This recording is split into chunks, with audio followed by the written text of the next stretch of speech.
Olá pessoal, espero que tudo bem por aí. Esse é o canal Urogineco Online, meu nome é Dr. Rafael Moreira e hoje vamos falar sobre um tema de extrema importância.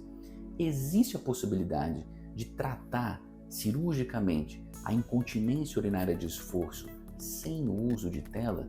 E por que não usar tela para o tratamento da incontinência urinária, já que é amplamente difundido? Existem situações onde não podemos usar?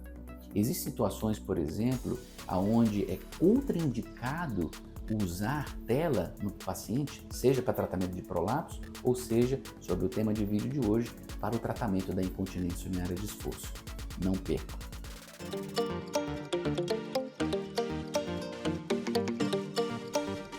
E dando sequência ao nosso vídeo, vamos comentar um pouquinho sobre alternativas cirúrgicas sem uso de tela para o tratamento da incontinência urinária de esforço. Existe isso de fato ou não? Tá? Pessoal, por que é importante a gente abordar esse tema? Existem alguns países, como o Reino Unido, por exemplo, onde o uso de tela, tanto para correção de prolapso, mas também para correção da incontinência urinária de esforço, é praticamente proibido. Não se pode usar a tela. Para se usar a tela, por exemplo, no Reino Unido, tem que ser altamente justificado, altamente burocrático, né? Você tem que justificar o uso desse procedimento para se tratar, por exemplo, a incontinência urinária de esforço, que é uma cirurgia, por exemplo, onde nós usamos o material protético, que é a tela, de forma muito ampla, principalmente aqui no Brasil. Alguns países, por exemplo, como os Estados Unidos, o uso de tela para correção de prolapso por via vaginal também está suspenso temporariamente. Então, as alternativas cirúrgicas para usar a tela se restringem, por exemplo, à via abdominal, que é a coxosacrofixação, onde nós temos vídeos aqui no YouTube, onde vocês podem acompanhar também de que forma a gente pode fazer isso. Mas para a correção da via vaginal, a grande parte dos procedimentos, nós não usamos tela, né, para o tratamento dessas pacientes, no caso aí nos Estados Unidos. Aqui no Brasil, a gente tem grande parte dessas cirurgias também não envolve o uso de tela, porém nós temos um pouco mais de liberdade para o uso do tratamento do prolapso por via vaginal. Existe essa possibilidade do uso da prótese, que é a tela, né, onde nós fazemos ali o tratamento do prolapso apical, tá bom?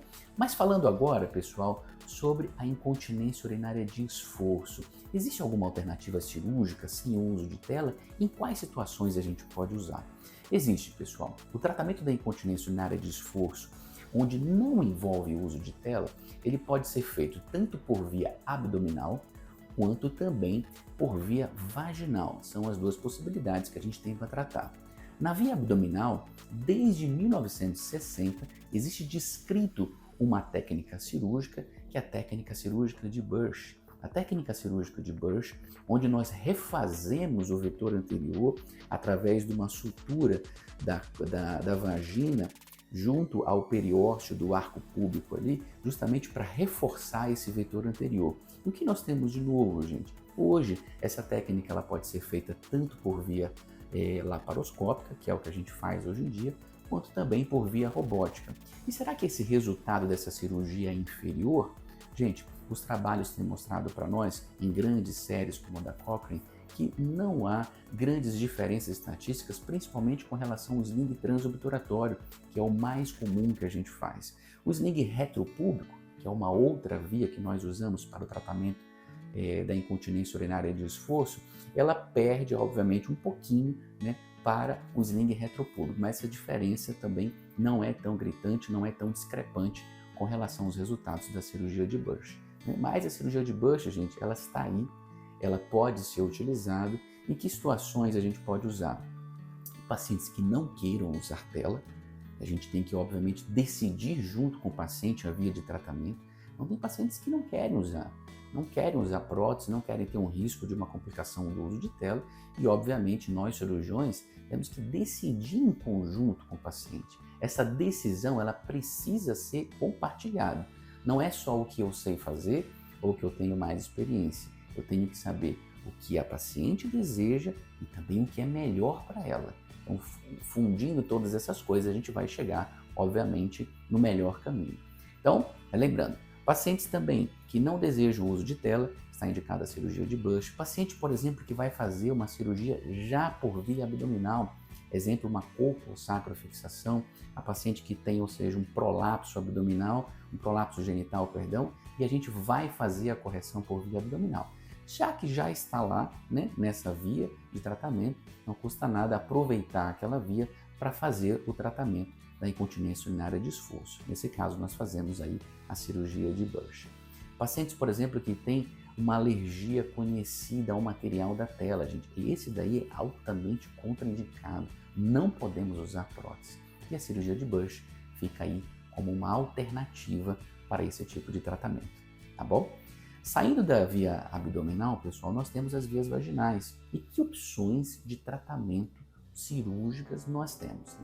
Uma delas, gente, que tem ganhando espaço ao longo do tempo, são os agentes de preenchimento uretral. Nós chamamos bulk agents, né? Os bulk agents, né, são agentes de preenchimento uretral, onde nós fazemos, gente, aplicações em determinados pontos ao redor ali da uretra, justamente para se fechar um pouco mais esse canal, diminuindo assim a perda urinária por esforço. Que situações a gente pode utilizar essas técnicas, pessoal? Existem situações, por exemplo, onde o músculo da bexiga é um pouco mais fraco, então essa paciente tem um sintoma ali de esvaziamento associado junto com a perda urinária de esforço. Então, às vezes, eu usar um material protético na tela, eu posso ter mais risco de retenção urinária nessa paciente. Então, olha o problema que a gente pode causar, né? Então, temos que conversar muito bem com essa paciente, avaliar melhor esse caso. Todos esses casos a gente faz um estudo aerodinâmico prévio para avaliar como é que está essa bexiga. Geralmente são pacientes com mais idade, então esse seria talvez um excelente paciente para a gente usar um agente de preenchimento. Então são pacientes mais idosas que têm uma disfunção de esvaziamento associada a uma incontinência urinária de esforço. Então uma excelente indicação aí para os agentes de preenchimento. Outro, por exemplo, pacientes jovens que estão em vida reprodutiva ainda, querem ter filhos, né, e desejam um tratamento para incontinência urinária de esforço, que falhou, por exemplo, com uma fisioterapia. Também os agentes de preenchimento podem ser uma boa indicação para esse tipo de paciente, tá bom? Olha aí, pessoal, a conversa, né, que você pode ter com o seu médico, as decisões que você pode tomar junto, saber o pró e o contra de cada indicação também.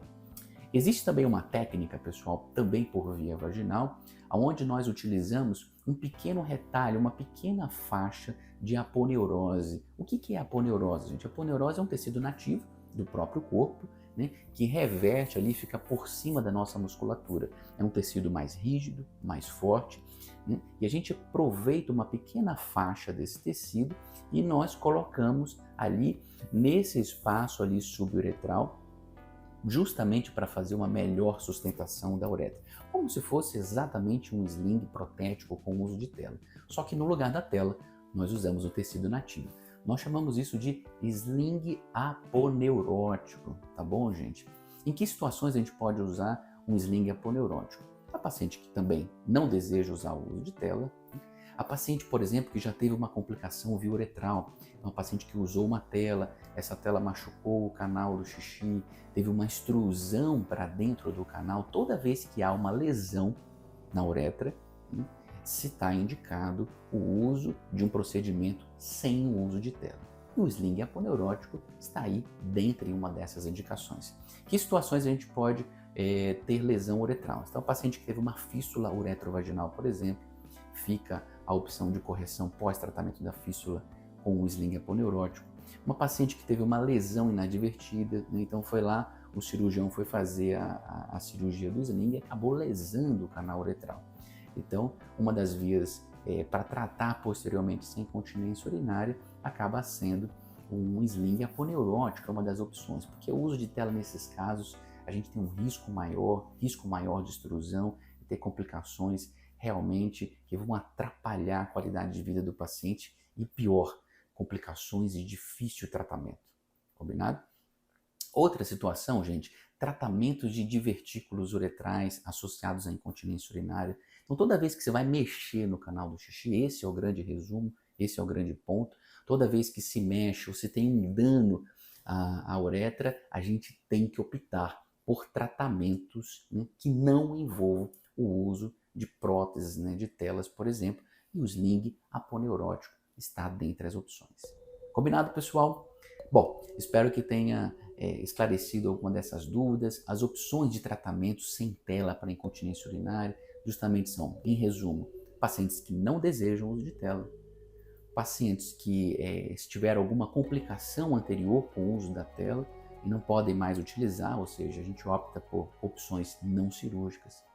Pacientes jovens em idade reprodutiva, gente, que querem ter filhos, o uso de tela às vezes pode atrapalhar ali um pouquinho, então o uso de procedimentos sem uso de tela pode ser a melhor opção aí para essas pacientes, né? Ou uma alergia conhecida também ao material da tela, o polipropileno, isso daí seria uma contraindicação absoluta para o uso dessas próteses. Tá bom, pessoal? Espero ter contribuído com vocês. Se faz sentido, se tem incontinência urinária de esforço, marque aquela pessoa, peça para ela fazer o tratamento e saiba que existem opções para discutir e conversar com o seu médico a melhor forma de tratamento para o seu caso. Combinado? Um forte abraço para vocês. Até o próximo vídeo.